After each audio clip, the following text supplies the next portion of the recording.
হিন্দুদের সংখ্যা কমতে থাকলে ঠিক কি পরিস্থিতি হয় বাংলাদেশ প্রতিনিয়ত তা বুঝিয়ে দিচ্ছে। প্রতিদিন টের পাচ্ছি আমরা বাংলাদেশে যা পরিস্থিতি তা ভয়ঙ্কর পরিস্থিতি। হিন্দু নিধন হলে কি হয় তা একসঙ্গে টের পেয়েছিল নোয়াখালী এবং কলকাতা 1946-এর 16ই আগস্ট, যখন জিন্নার ডাকে ডাইরেক্ট অ্যাকশন হয়েছিল। সেই ডাইরেক্ট অ্যাকশন ডেতে সেই রকম পরিস্থিতি কি আবারও একবার দেখতে হবে আমাদের। কেন এ কথা বলছি? কারণ এ রাজ্যের পুরমন্ত্রী ফিরহাদ হাকিম তিনি কি বলছেন? তিনি বলছেন এবার সংখ্যালঘু না, তাদের সংখ্যা গুরু হওয়ার সময়। না, এটা যদি মেধার ভিত্তিতে তিনি বলতেন আপত্তি ছিল না। যে কোনো জায়গায় বিচার ব্যবস্থা থেকে ক্ষমতার যে কোনো রন্ধ্রে পৌঁছে যেতে মেধার দরকার হয়, তিনি সে কথা বলছেন না। তিনি বলছেন সংখ্যালঘুরা এবার সংখ্যা গুরু হবে ধর্মের ভিত্তিতে, এবং সেই কারণেই এবার ভয় কাজ করছে। এই বাংলায় এবার হিন্দুরা বিপদে পড়বেন না তো? 2 ঘন্টার মধ্যে তোমাদেরকে যদি ভাগীরথীর গঙ্গায় না ফেলতে পারি, রাজনীতি থেকে সরে যাব। যারা দুর্ভাগ্য নিয়ে জন্মেছে, যারা ইসলাম নিয়ে জন্মায়নি, তাদের জন্য ঈমান নিয়ে আসলে এটা আল্লাহ তাআলাকে খুশি করা হবে। পীরের সঙ্গে লড়াই করতে গেলে হাম তো আমার 4 দরকার, হাম তো আমার 2 হাম তো আমার 4 হাম তো আমার 2।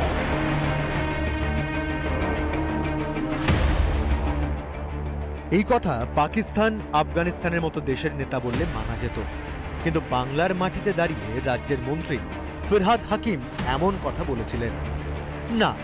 দলনেত্রী কোনো আপত্তি তোলেননি, তাই এবার আরও এক কদম এগিয়ে গেলেন মন্ত্রী মশাই। এবার আর দাওয়াত নয়, দ্রুত ভারতের সংখ্যাগুরু হয়ে ওঠার বার্তা দিলেন তিনি। मगर हम अपने आप को माइनॉरिटी नहीं सोचते हैं, हम सोचते हैं अगर अल्लाह की रहमत है हमारे ऊपर, अगर तालीम हमारे साथ है, तो हम एक दिन मेजॉरिटी से भी मेजॉरिटी हो सकते हैं। কিছুদিন আগেই বিধানসভায় দাঁড়িয়ে রাজ্যের আরেক মন্ত্রী সিদ্দিকুল্লাহ চৌধুরী বলেছিলেন হাম দো হামারে 4। আর শনিবার ফিরহাদের জনসংখ্যার ভিত্তিতে সংখ্যাগুরু হওয়া একটা জিনিসেরই ইঙ্গিত করছে, ভারতকে ইসলাম রাষ্ট্র করে তোলার চক্রান্ত চলছে।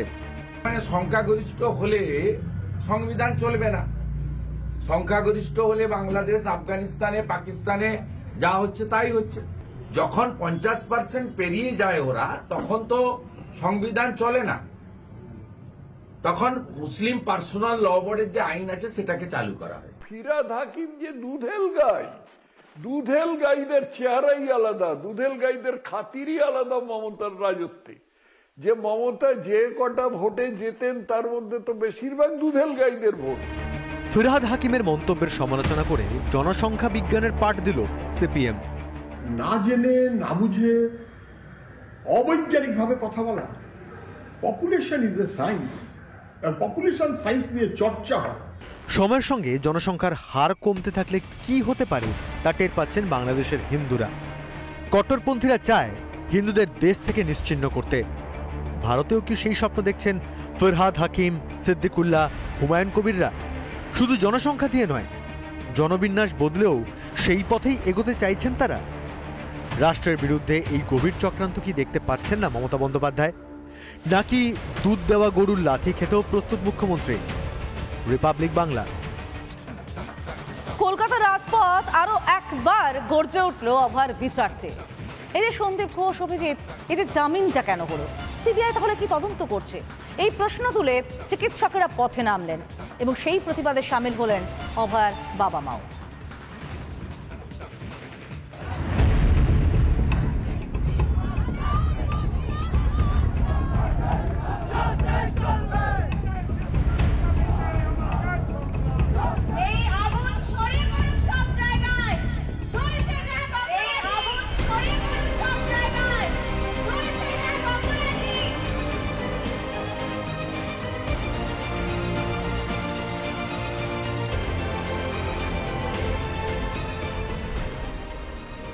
অভয়া কি আদৌ বিচার পাবে?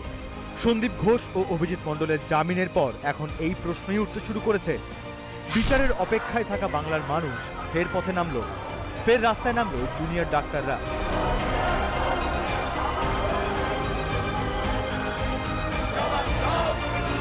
করুণাময়ী ক্রসিং থেকে মিছিল শুরু হয়ে সিজিও কমপ্লেক্সের সিবিআই দপ্তরের দিকে যাবেন। মিছিলের উদ্দেশ্য একটাই, শিয়ালদা আদালতের যে রায়, সেই রায় তারা মানছে না। তিনটি দাবি সামনে রেখে সিজিও অভিযান চিকিৎসকদের। 1. চার্জশিট পেশ না হওয়ার কারণ জানিয়ে বিজ্ঞপ্তি। 2. ধর্ষণ খুনে জড়িতদের চিহ্নিত করে চার্জশিট পেশ। 3. সন্দীপ অভিজিতের বিরুদ্ধে চার্জশিট পেশ করে ব্যবস্থা গ্রহণ। এই দাবিগুলি সামনে রেখে সিজিওতে ডেপুটেশন জমা 9 চিকিৎসকের প্রতিনিধি দলের। এটাই জানাই যে শুধু আমরা নই, পশ্চিমবাংলার জনগণ কিন্তু সিবিআই প্রতি যে ভরসার জায়গাটা সেটা সরে যাচ্ছে, সেটা একটা যে ইমেজ সেই জায়গাটা নষ্ট হচ্ছে। তো সেই জায়গাটা ওনারা বারবার বলছে যে আমরা করার চেষ্টা করছি, কিন্তু আমরা একটা ডেডলাইন চেয়েছিলাম যে কতদিনের মধ্যে তারা করতে পারবেন সাপ্লিমেন্টারি চার্জশিট, তারা কিন্তু কোনো উত্তর দিতে পারেন।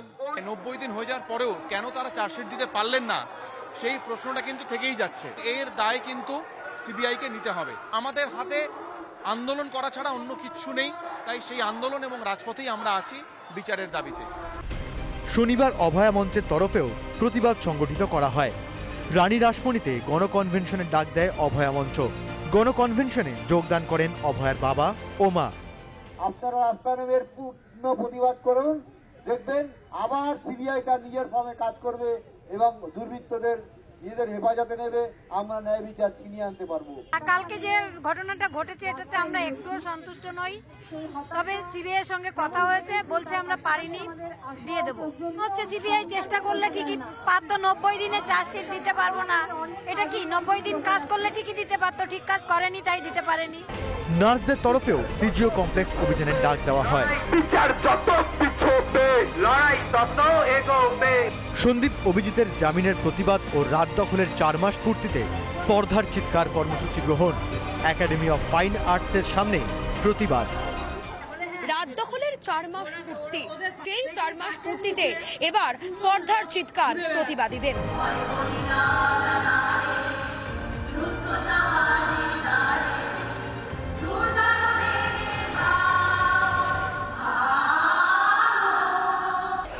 চার মাস পেরিয়েছে, এখনো বিচার পায়নি অভয়া। কবে মিলবে সুবিচার? আশায় পরিবার ও গোটা সমাজ। দৃষ্টান্তমূলক শাস্তির জন্য লড়াই চলবে দৃপ্ত কণ্ঠে, ডাক অভয়ার পরিবার ও চিকিৎসক নার্সদের। রিপাবলিক বাংলা।